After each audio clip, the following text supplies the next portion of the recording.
তুমি যদি এসএসসি বা এইচএসসি বেসের স্টুডেন্ট হয়ে থাকো তাহলে আজকের এই ভিডিওটি তোমার জন্য।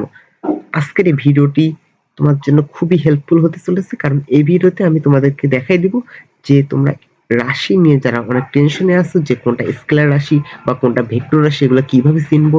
অনেক সময় এমসিকিউ চলে এসে থাকে যে নিচের কোনটি স্কেলার রাশি বা নিচের কোনটি ভেক্টর রাশি। এই সমস্ত সমস্যার সমাধান হবে এই মাত্র 3 মিনিটের ভিডিওটি থেকে। তো যারা তোমরা এই বিষয়টা নিয়ে একটু সমস্যায় আছো অবশ্যই ভিডিওটি শুরু থেকে শেষ পর্যন্ত দেখবা।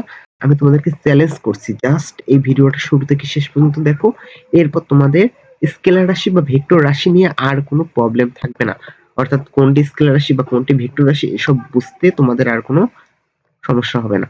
তো চলুন দেরি না করে ভিডিওটি শুরু করা যাক। প্রথমেই জেনে নেই রাশি জিনিসটা এক্স্যাক্টলি কি। এই ভৌত জগতের যা কিছু আমরা সংখ্যায় পরিমাপ করতে পারি তাকে আমরা রাশি বলে থাকি। রাশি হচ্ছে মূলত দুই প্রকার, একটা হচ্ছে স্কেলার রাশি আর একটা হচ্ছে ভেক্টর রাশি। আচ্ছা, স্কেলার রাশি কি? যে সকল রাশিকে প্রকাশ করার জন্য শুধুমাত্র মানের প্রয়োজন হয়, কোনো রকম দিক নির্দেশের প্রয়োজন হয় না, তাকে আমরা বলে থাকি স্কেলার রাশি। অন্যদিকে যে সকল রাশিকে প্রকাশ করার জন্য মান এবং দিক উভয়েরই প্রয়োজন হয় তাকে বলা হয় ভেক্টর রাশি। এই স্কেলার রাশি এবং ভেক্টর রাশি থেকে প্রায় তোমাদের প্রশ্ন এসে থাকে যে নিচের কোনটি স্কেলার রাশি এবং নিচের কোনটি ভেক্টর রাশি। তো চলো আমরা আজকে স্কেলার রাশি এবং ভেক্টর রাশি চেনার কিছু শর্টকাট কৌশল শিখে নেব, যাতে করে যে কোনো একটা রাশি দেখা মাত্র যাতে আমরা বলতে পারি বা চিনে নিতে পারি যে এটা আসলে স্কেলার রাশি নাকি ভেক্টর রাশি।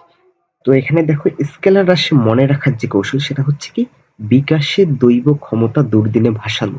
যেখানে প্রত্যেকটা ওয়ার্ডের এক একটা পার্ট থেকে আমরা স্কেলার রাশিগুলো আমরা বের করতে পারি। যেমন দেখো এখানে এই জাস্ট একটা লাইন থেকে আমরা বলতে পারি যে স্কেলার রাশিগুলো এক্স্যাক্টলি কোনগুলো, যেমন কাজ, শক্তি, দৈর্ঘ্য, ক্ষমতা, তাপমাত্রা, দূরত্ব, দ্রুতি, ভর, সময়।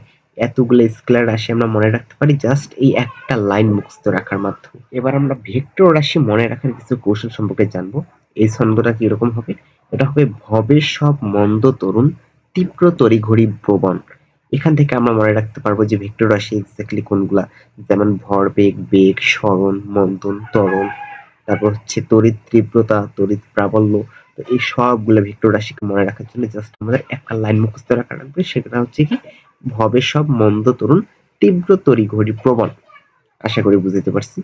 তো ভিডিওটি যদি ভালো লেগে থাকে অবশ্যই চ্যানেলটি সাবস্ক্রাইব করবেন এবং পাশে থাকা বেল আইকনটিতে প্রেস করবেন। ধন্যবাদ।